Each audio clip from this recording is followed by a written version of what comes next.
Obrigado, Eros. É um prazer estar aqui. É sempre bom voltar, né, para a URGS. Eu estudei por tanto tempo. E obrigado pelo convite, obrigado pela presença de vocês. Bom, é muito conveniente que eu tenha falado logo depois da Kátia. Algumas coisas que ela mencionou vão aparecer aqui na minha fala também. E a minha ideia aqui, então, bom, seguindo o itinerário, eu vou apresentar um pouquinho da visão geral sobre a famosa, ou melhor, famigerada tese Kaká, que eu chamo aqui, por razões que vocês vão ver em seguida, de luminosidade radiante, né? O Williamson chama de luminosidade, eu coloco esse adjetivo a mais. Eu vou apresentar o argumento dele contra a luminosidade. Essas duas primeiras sessões são mais históricas.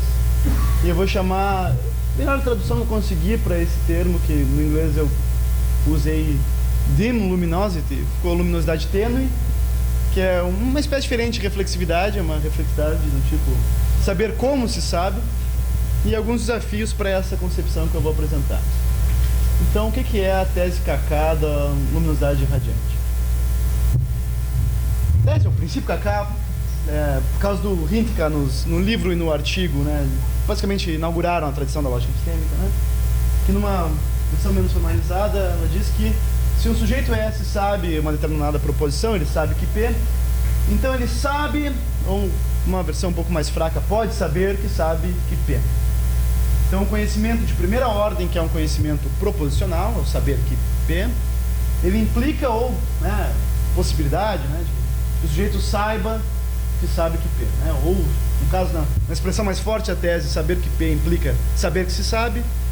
Uma versão um pouquinho mais plausível diz que o sujeito, se ele sabe que P, então ele está em condições de saber que sabe que P. É claro que o internalismo ele é mais simpático ao princípio e o externalismo nem tanto. Por que o internalismo é mais simpático ao princípio? Porque ele diz que se você sabe uma determinada proposição, então você tem uma crença verdadeira acrescida de algum elemento interno como justificação.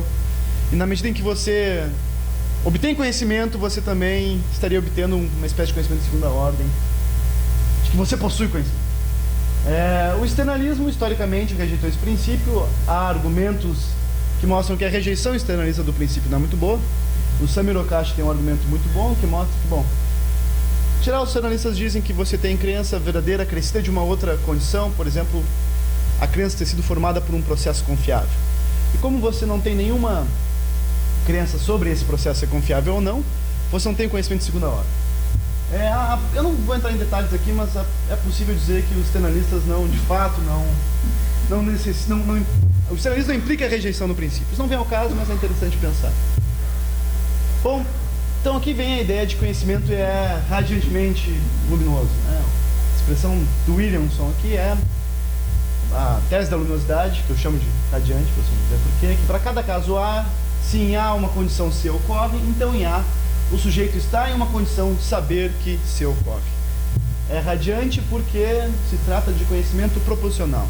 Se trata de saber que a condição foi satisfeita.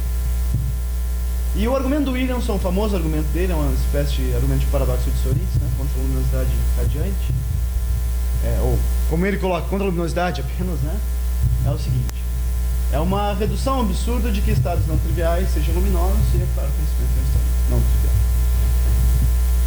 Ele, no Knowledge and its Limits, que é o livro do ano 2000, né, ele apresenta esse cenário aqui. Imaginem que a senhorita frio quente, ela não tem nada para fazer, está em casa, é desocupada, e ela pensou que ela pode passar a manhã inteira rastreando se ela está com frio ou está com calor. Suponha inicialmente que no começo da manhã ela está com frio, suponha também que ao fim da manhã, ao meio-dia, ela está com calor. E a cada milissegundo ela julga se ela está com frio ou está com calor. Por redução, suponha também que sentir frio ou sentir calor sejam estados luminosos. O luminoso aqui vem da metáfora de que estar num estado desse tipo é como se acendesse uma luz no fundo da consciência do sujeito. Você não tem como... você pode facilmente conferir se está nesse estado ou não. Novamente, como disse, supõe por redução absurdo que a sensação de frio ou de calor satisfaz a condição de luminosidade radiante. Agora, a pressuposição aqui do Williamson para esse argumento é o que ficou mais tarde conhecido como teoria de segurança. A ideia de que conhecimento implica que uma pessoa não poderia estar facilmente enganada sobre a crença alvo de conhecimento. O que isso quer dizer? Se eu sei, por exemplo, que aqui tem uma mão, quer dizer que eu não poderia estar facilmente enganado sobre aqui tem uma mão. Minha crença é verdadeira e, além disso, ela é segura. Não há muitos cenários próximos, mundos possíveis próximos, em que a minha crença seria falsa. Se eu sei, por exemplo, que... por exemplo, agora eu posso dizer que não está chovendo, eu acho que isso não é um caso de conhecimento, porque eu estaria muito facilmente enganado, porque aqui não dá para saber exatamente. Proposição, eu sei que aqui tem uma mão, é um caso de conhecimento, porque não estaria facilmente enganado com respeito a essa proposição nessas circunstâncias atuais. Bom, e se o conhecimento implica isso, então se uma pessoa sabe que P a qualquer momento, segue-se que P é verdadeiro, não apenas no momento em que ela sabe, mas também no próximo milissegundo, porque esses momentos são muito semelhantes. Certo? Então, saber que P, a segurança, como o Williamson está aplicando esse argumento, é da seguinte maneira: se a pessoa sabe que P no mundo atual, então há muitos mundos possíveis próximos em que são alguns segundos, são milissegundos depois, que a proposição ainda é verdadeira. Então, aqui para ilustrar um pouco como é que funciona, no começo da manhã, lá ela sente frio e aqui ela sente calor, as posições iniciais, e aqui ela se pergunta se ela sente frio. Vamos supor que seja luminoso, ela sabe que sente frio, pela teoria da segurança e factibilidade do conhecimento, então, no momento, imediatamente depois, ela sente frio também. Aqui ela também sabe que sente frio, no momento imediatamente depois, ela sente frio. Entendendo por quê, Se ela sabe que P, então P é verdadeiro no momento seguinte. E se ela vai iterando esse processo no decorrer da manhã, o que você pode notar é que ela vai chegar no fim da manhã e ela vai sentir frio e calor. Isso, obviamente, é a contradição que motiva a rejeição da suposição inicial de que sentir frio, sentir calor seria luminoso.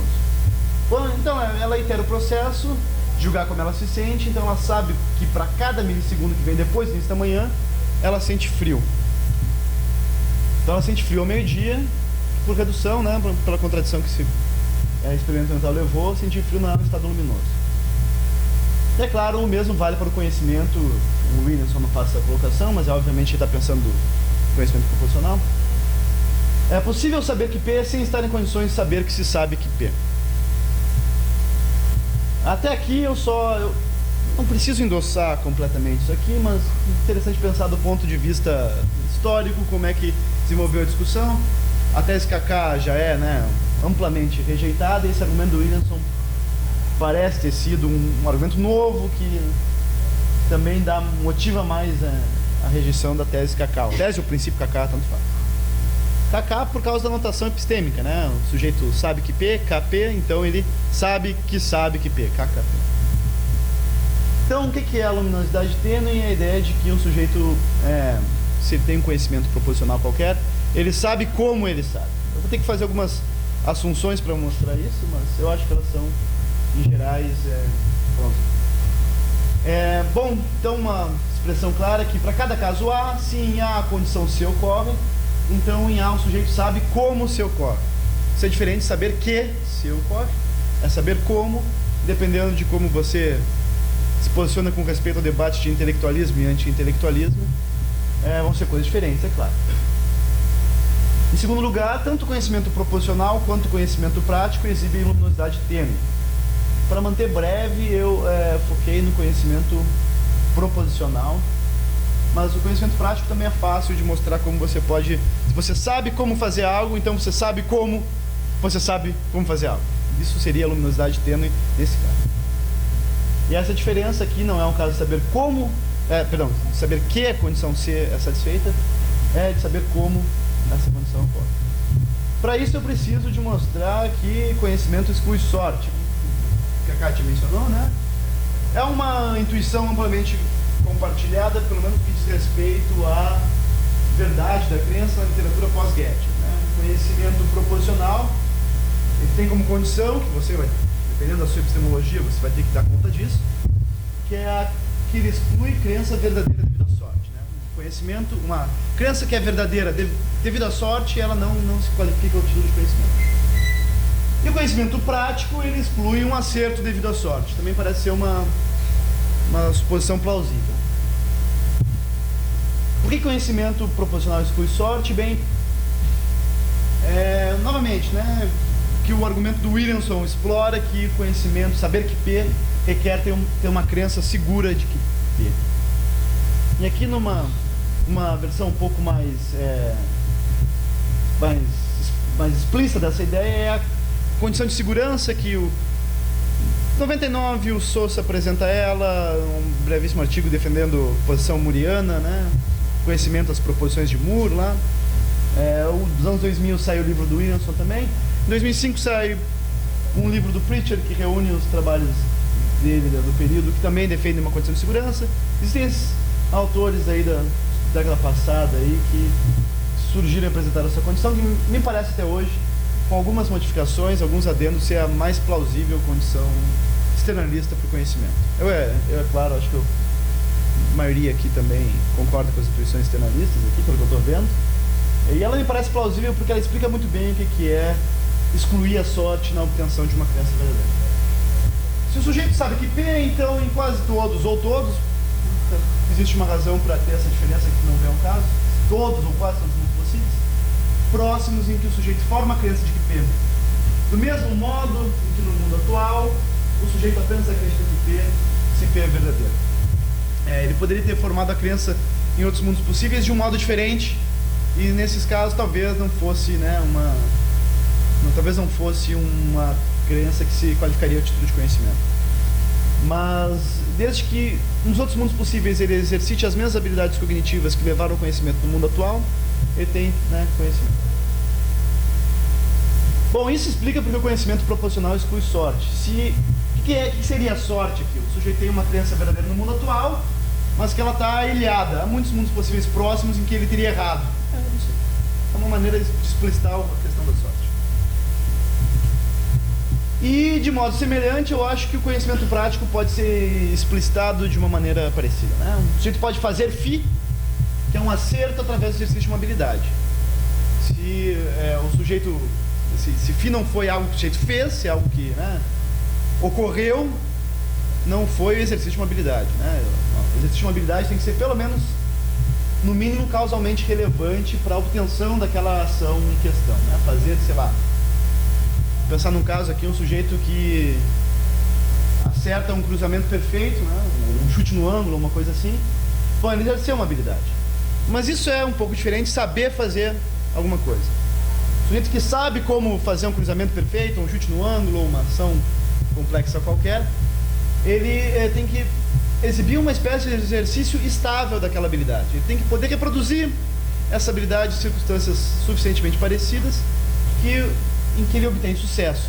Saber fazer isso não é um único acerto de sorte, é um acerto estável que poderia ser reproduzido em circunstâncias mais ou menos parecidas. É um sujeito que acerta uma única vez um cruzamento certeiro, um chute, alguma coisa assim, não quer dizer que por isso ele sabe fazer. Ele pode ter acertado por sorte, ele vai saber fazer se ele consegue reproduzir aquele tipo de performance, né, de uma maneira mais ou menos estável.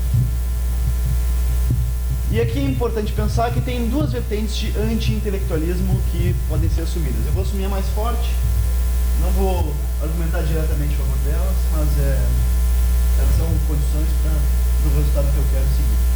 O anti-intelectualismo fraco vai dizer que você pode saber fazer FI, né? Você sabe fazer FI, uma ação qualquer, sem que com isso você tenha um conhecimento proporcional sobre como fazer FI.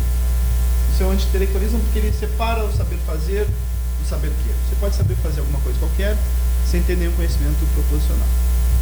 E o anti-intelectualismo mais forte diz que você pode saber fazer FI sem ter uma crença qualquer sobre como fazer FI. Eu suponho que você pode fazer muitas coisas sem ter crenças nenhuma a respeito. Claro que normalmente a gente tem crenças sobre isso. A gente tem crenças sobre como a gente faz as coisas, mas isso é perfeitamente incidental sobre saber fazer ou não. Basta existir alguns casos, como andar de bicicleta, a gente vai saber descrever isso de uma maneira mais sofisticada só parando e pensando a respeito, mas isso não interfere em nada saber andar de bicicleta. Então, eu estou supondo aqui simplesmente um anti-intelectualismo forte. Isso é importante porque você pode saber fazer algo sem ter nenhuma crença sobre como fazer algo. E então, por que conhecimento prático exclui a sorte? Porque saber como fazer uma determinada ação requer um acerto estável ao fazer essa ação. E estabilidade é algo análogo à segurança, é a ideia de que se S sabe como realizar φ, então em quase todos, se não todos, os mundos possíveis próximos em que S realiza φ, do mesmo modo como no mundo atual, exercitando as mesmas habilidades, né? S apenas realiza φ com sucesso. Se a gente pensar de novo no sujeito que acertou um chute no ângulo, uma distância determinada, vamos supor que seja destro, ele conseguiu acertar um chute com a perna direita. Não quer dizer que por isso ele, se ele tentasse chutar com a perna esquerda, que ele não saberia acertar um chute no ângulo com a perna direita. Tem que estar envolvendo as mesmas habilidades ali, né? Ou, sei lá, de letra, alguma coisa assim. Tem algumas questões periféricas aqui. A primeira delas diz respeito à falhabilidade. Bom, se saber como envolve exercer uma habilidade com um acerto estável, onde é que fica nossa falibilidade? Porque nós, obviamente, somos criaturas falíveis, né? Parece estranho pensar que não tem um espaço para falibilidade. Minha resposta aí seria na direção de que, bom, você pode falhar em exercer a habilidade, ou em selecionar a habilidade relevante naquele contexto que exige uma habilidade específica. Aí você pode falhar e aí você não vai ter o resultado que você deseja.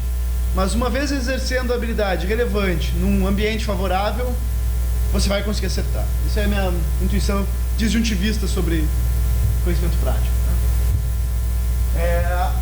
Pode haver um caso de habilidade sem conhecimento prático? A gente pode pensar, na literatura existem alguns casos, por exemplo, uma ginasta amadora que na primeira aula de ginástica ela dá um somersault mortal, não sei o que é um somersault exatamente, mas é supostamente algo complicado. Oi? É um salto do verão, pode ser. É somersault, não sei o que é. Ela faz uma pirueta lá e dá certo. A primeira aula dela.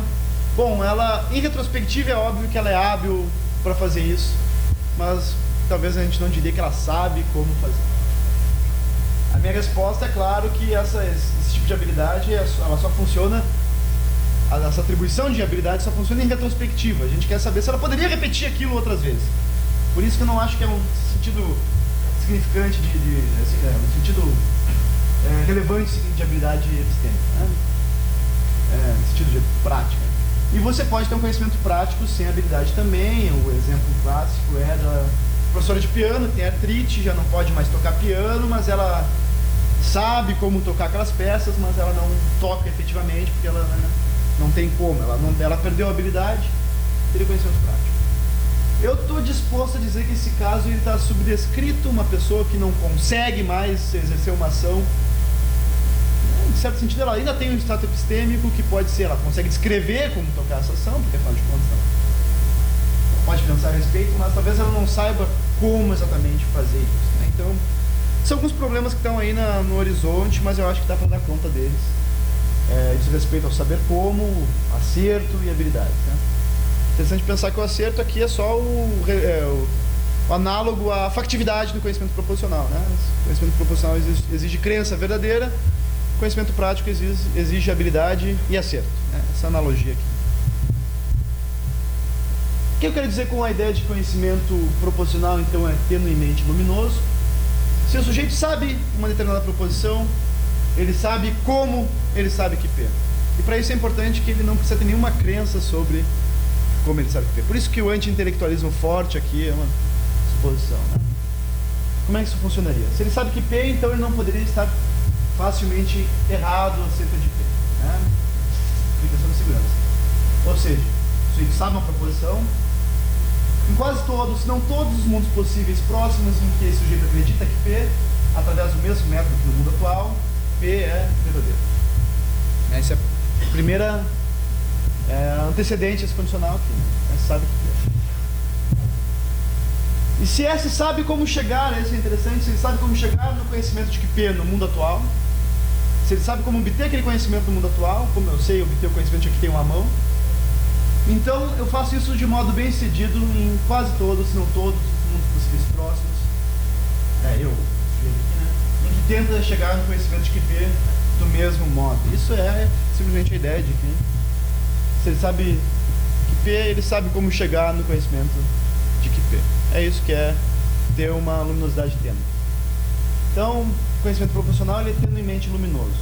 Não quer dizer que o sujeito tenha alguma crença sobre como fazer isso, basta que ele saiba reencenar as mesmas habilidades cognitivas que levaram ele ao conhecimento proporcional em primeiro lugar.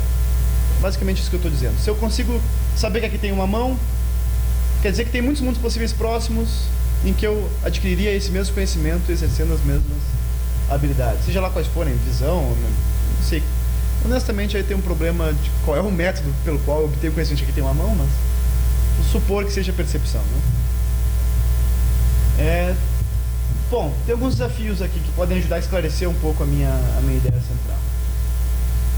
O primeiro deles, que parece o mais óbvio, volta algumas questões que surgiram na apresentação da Kátia, que é o conhecimento por testemunho. Bom, como é que funciona aqui? O sujeito ouve de um falante F que P. Casos de lei que, entre parênteses, não sei, né? Não precisa assumir exatamente o que, mas vamos supor que a relação testemunhal de S e F satisfaz quaisquer condições para que S obtenha conhecimento de P. Seja lá, né, quais forem, o sujeito acredita ou não deu. Mas será que o sujeito S sabe como ele sabe que P? Então o que aconteceu? O sujeito, o ouvinte, recebeu um testemunho de um falante, formou aquela crença da proposição de que P, obteve conhecimento proposicional. Parece razoável perguntar, será que ele sabe como ele sabe que P? E aí, é claro, eu acho que tem duas respostas, né? Se você pressupõe que ele tem que explicitar como o falante chegou no conhecimento de que P, não. Mas não é isso que eu estou dizendo aqui, é uma coisa muito mais prática.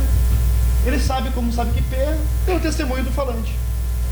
O que isso quer dizer? Em quase todos, se não todos os mundos possíveis próximos, em que o sujeito forma a crença de que P do mesmo modo como no mundo atual, pelo testemunho de F, ele obtém sucesso. Então esse é um sentido de saber como, é um sentido anti-intelectual, um sentido que não envolve crenças, que é imediatamente satisfeito. Tem uma ideia de pensar naquele argumento do Williamson, o paradoxo socialista que ele apresenta, talvez espirrasse nessa outra versão de luminosidade. Antes de entrar nisso, eu queria dizer duas vantagens. Certo? Por que o conhecimento... O Gregory está aí ainda? Eu devo a ele uma dessas observações, que ele foi embora. Mas ele que me chamou a atenção para isso. Essa ideia ela é interessante porque ela captura a intuição que a Kátia estava apresentando aqui sobre o valor do conhecimento, o mérito do conhecimento.